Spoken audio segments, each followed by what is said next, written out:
Y está aquí también alguien pues muy comprometido con los cambios sociales a lo largo de su trayectoria, hoy como vocero integrante del Comité de Seguridad Pública.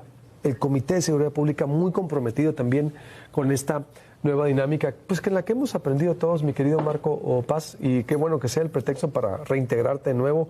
Es que en la vorágine informativa ya traíamos un proyecto de colaboración, además tú traes otros proyectos que me comprometo a impulsar, pero ahora en tu faceta de vocero, bienvenido, buenos días. Muchas gracias, Luis Alberto. Como siempre es un gusto estar contigo, con quienes nos ven y escuchan. A ver, ustedes hacen un boletín que lo ubicamos por Forbes.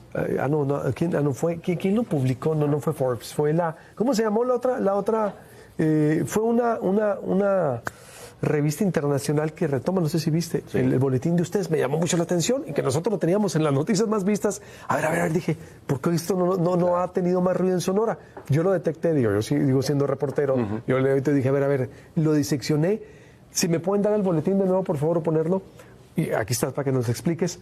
Es una especie de advertencia, Marco, para el impacto negativo de los corridos tumbados que hace el Comité de Seguridad Pública de Sonora. Platícanos de qué se trata. Así es. El tema de seguridad pública y justicia es un tema muy amplio y tiene diferentes vertientes de atención. Una de ellas son temas que inciden de alguna forma en la seguridad. Y este tema de la música, de los corridos tumbados, que han tenido tanto éxito comercial, sin lugar a dudas, no solamente a nivel nacional, internacional, que son una fanaticada inmensa que tienen en niños y en jóvenes, nosotros decimos que hay que revisarlo bien porque no son neutrales, no es solamente música. Si uno analiza sus letras, pues es una promoción de líderes del narcotráfico, es una alegoría a la violencia, a la denigración de la mujer. Entonces, esto sí tiene efectos en nuestra sociedad. Los especialistas dicen que normaliza la violencia al hacer pensar a estos niños y jóvenes que solamente con la violencia puedes progresar. Por otro lado, pone en el centro a ídolos que no representan lo mejor para nuestra sociedad, que para tener poder y tener dinero tienes que dedicarte al narcotráfico. Por otro lado, denigran a la mujer porque la tienen en sus letras como si fueran objetos a la que le pueden aplicar todo tipo de cosas incorrectas, ¿no? Entonces nosotros queremos hacer un llamado a la sociedad para despertar. No estamos pidiendo ser la Inquisición y prohibir, sí estamos pidiendo que se debata, ¿no? Porque estos temas, insisto, sí están teniendo repercusiones, ¿no? Estos cantantes han logrado un éxito comercial muy importante, insisto, a nivel internacional, pero hay cosas, Luis Alberto, que son tan importantes que solamente no se pueden evaluar solamente por el dinero o el éxito comercial. Tienen consecuencias y en este momento donde estamos viviendo tanta violencia, imagínate estas alegorías a la violencia, lo que puede impactar en nuestros niños y jóvenes. Hicieron un documento ustedes, pusieron la imagen de Natanael Cano. Sí, porque él es el líder de este movimiento. Hermosillense de 23 años, un joven muy brillante que ha encontrado una combinación entre el rap y el trap con los corridos tradicionales norteños, ¿no? Muy elogioso, pero lo que no estamos de acuerdo son en las letras que promueve. Creo que hay otra forma de hacer música sin dañar el presente y el futuro de nuestra sociedad. ¿Y qué va a pasar? A ver, tenemos ahí fragmento de las letras que promueve. Si me lo pueden acercar, por favor, porque sí es importante. Veo que ustedes hicieron un documento, Marco. Sí, un reporte. ¿Este documento completo. Es de ustedes? Sí, totalmente. ¿Qué dice este reporte? ¿Qué dice? Si me pueden pasar nomás el de la letra. Dice, fragmento de Cuerno Azulado, por Natanael Cano y Gavito Ballesteros. Cuerno de chivo azulado, gobierno pactado, chingo de perico que se ha traficado, la montaña patrocina, siempre en el rancho GGL, pa' presidente, delincuencia organizada, ya saben qué pedo, tocan al ratón y un desmadre de le hacemos. Así dice, ¿no? Le hacemos. Así nomás, sin charolearte, plebes se iban guacamoleando, plebes se iban guacamoleado como se debe. ¿Qué es guacamoleado? La verdad es que muchos términos ni los conocemos, mi querido amigo. Pero si te das cuenta, es una alusión pues al poder que tienen los narcotraficantes por arriba de las instituciones. Y es una alegoría a estos líderes como si fueran los líderes de la sociedad. Y esto no puede suceder, Luis Alberto. Por eso nosotros, a través de estos reportes, lo que queremos es incentivar el debate. Pongámonos de acuerdo. Insisto, no son contenidos neutrales, los vemos, pues son totalmente dirigidos y algunos son promociones prácticamente pagadas para ciertos líderes narcotraficantes. Tan es así que muchos de estos cantantes no pueden cantar en ciertas ciudades porque son plazas de otros grupos delictivos y son amenazados, inclusive con ser asesinados, y han tenido que suspender. O sea, eso es algo que es terriblemente perjudicial. Y a eso le sumas que hay todo un ecosistema financiero donde hay muchas dudas de que sea totalmente legal. Ahí también le pedimos al gobierno que revise y analice lo que está sucediendo, porque es increíble las cantidades de dinero que manejan este tipo de música. ¿Y qué va a pasar entonces? Porque tú sabes que si dices, no es llamar a la prohibición de que se escuche. Así es. No es llamar a la prohibición. No, al debate y a tomar decisiones. A lo mejor sí tiene que haber regulación, que es diferente. ¿Cómo sería? Porque, a ver, acuérdate, siempre la música es objeto de debate, ¿no? Sí. Cuando estaba el rock, Pixies, cuando estaba Madonna en los 80s, claro.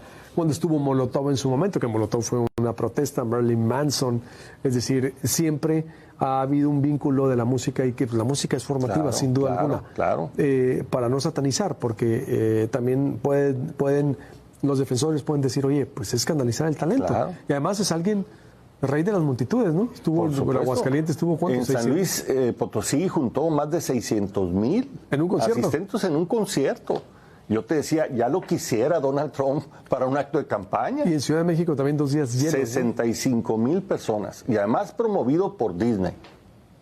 Ese es un punto importante. Sí. Ahí lo transmitió, ¿no? Exacto, ¿no?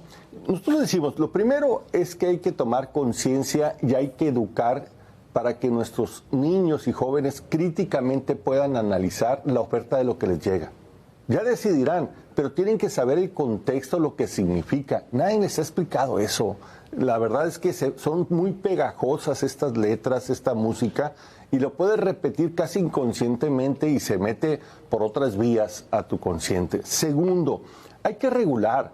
Tú y yo no podríamos estar hablando ahorita de la promoción del consumo de la cocaína, ni menos decir dónde se vende. Eso sería reprobable y castigable. En nuestros espacios públicos se está haciendo esto. Entonces la pregunta es ¿hasta dónde? Yo creo que hay que ponerle límites. Hay muchos cantantes de estos corridos que no traen estas letras, que le cantan a otras cosas que son mucho más razonables. Nosotros no pedimos que desaparezcan. Lo que pedimos es que aparezcan los nuevos contenidos que formen buenas sociedades, buenas juventudes, que no la confundan, Luis Alberto. Y que los padres empiecen a hablar ya del tema. Claro, por eso están ustedes saliendo públicamente a decir. Exacto. A ver. Porque de esto nada se discute, Luis Alberto. Siendo un fenómeno internacional, para que tengas una idea, en el último año la música latina creció casi 25% en el consumo internacional, básicamente impulsado por la nueva música regional mexicana, donde destacan los corridos tumbados.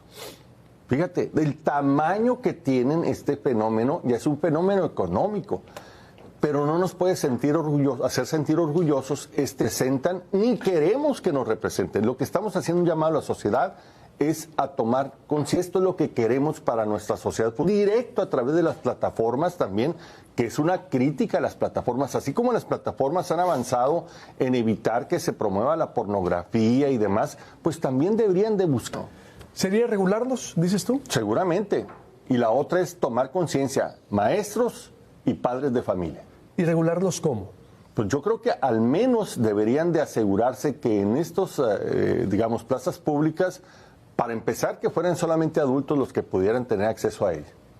¿No? Aquí lo vimos en Hermosillo, en el Teatro del Pueblo, entraron un montón de niños, ¿no? Entonces son contenidos donde se requiere cierto grado de madurez para poder valorar. Todo mundo tiene derecho a escoger de su vida lo que quiera, pero tiene que estar preparado para saber descartar, Luis Alberto, si no, están en desventaja. Pues esta es la información, Marco, te agradezco mucho, se abre el debate, vamos a seguir con el tema, de hecho ahorita viene alguien también del Colson a hablar al respecto. ¿Algo más que desees agregar que no te haya preguntado? Pues nada más que como sociedad no podemos permanecer ajenos. No es un tema la seguridad de policías y ladrones, es un tema principalmente de nosotros y mucho tiene que ver con los principios y valores que estamos permitiendo que sean los más importantes en nuestra sociedad.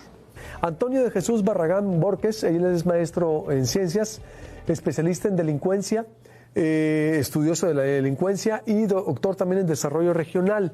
Él ha escrito mucho sobre los niños sicarios. ¿Cómo ves este informe de los efectos de los corridos tumbados, Antonio de Jesús? Tú que has estudiado mucho el tema. Muy buenos días. Buenos días, bienvenido. Un saludo a todos en el estudio.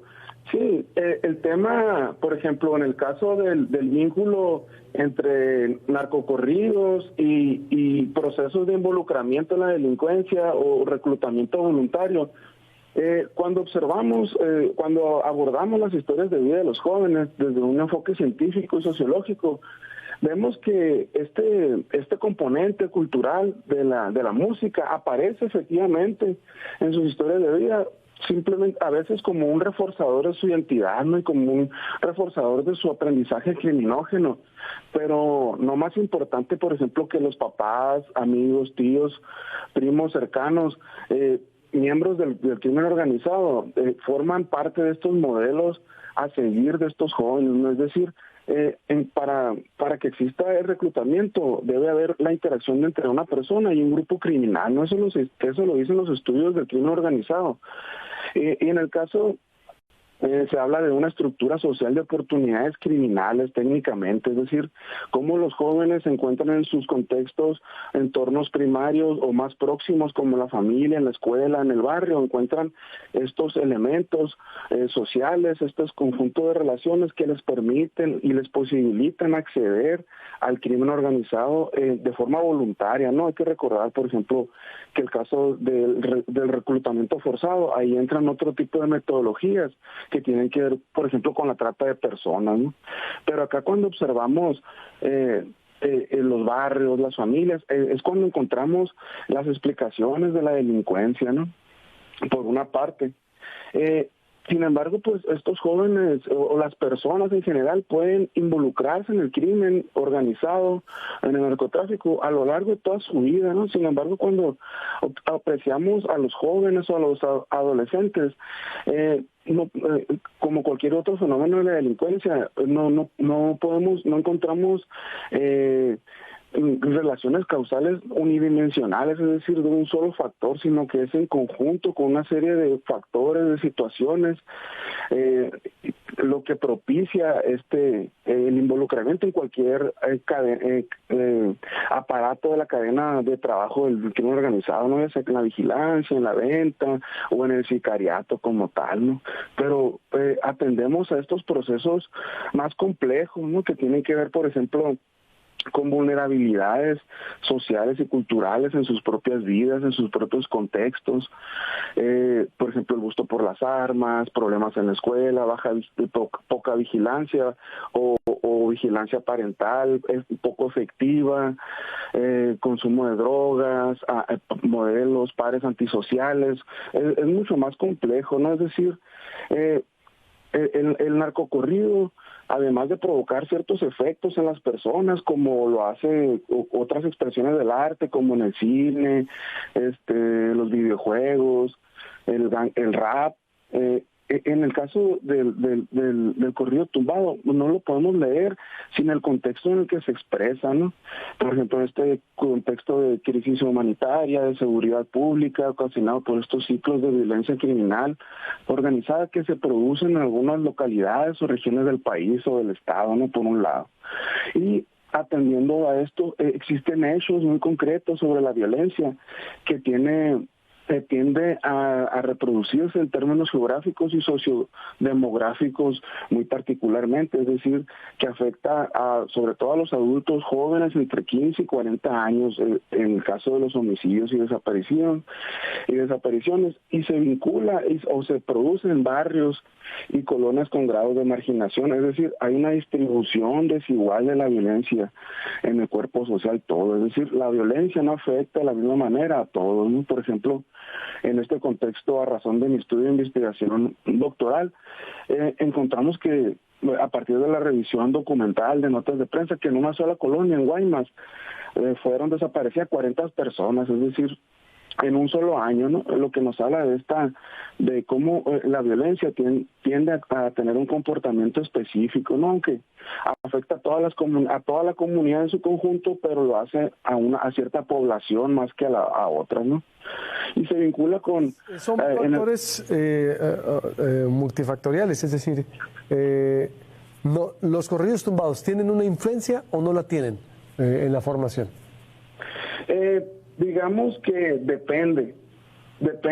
Claro que lo tienen en un sentido generalizado, como cualquier expresión artística que buscan influir o estimular de algún modo a los espectadores.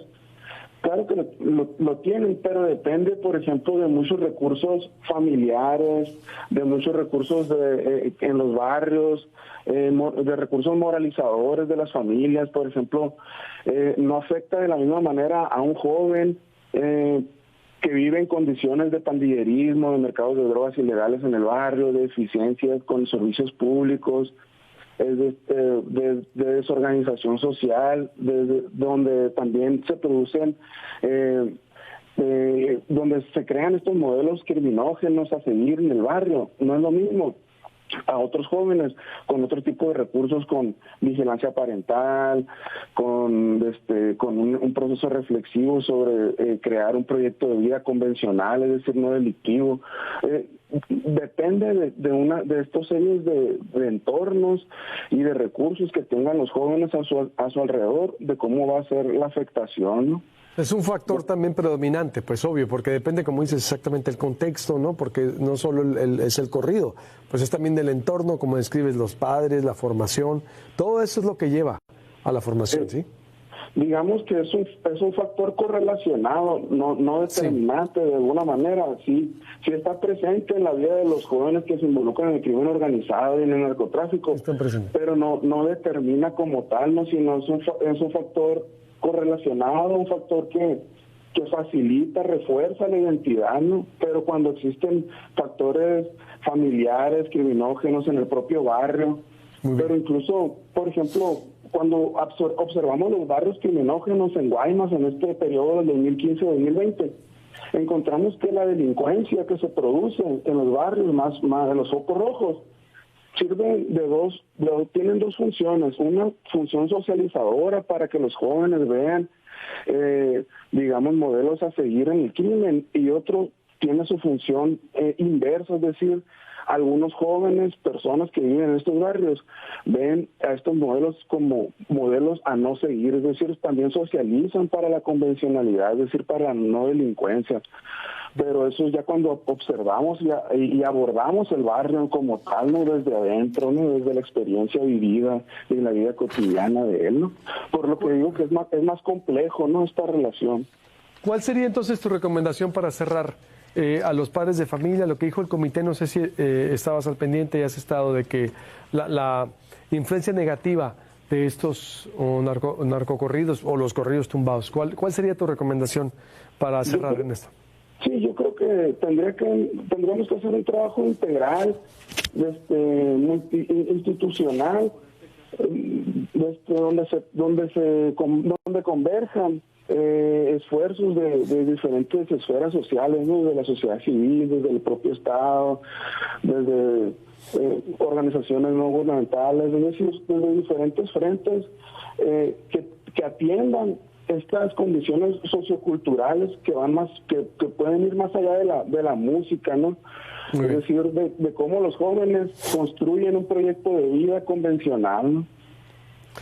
Pues vamos a estar muy al pendiente. Te agradezco mucho, como siempre, la disposición, y sigamos debatiendo para ver la influencia y obvio, por supuesto, las propuestas de integración sin satanizar, por supuesto, ¿no? Claro que sí. Gracias y buenos días. Gracias, buenos días. ¿Qué opina usted al respecto del tema? Ahorita lo sigo leyendo.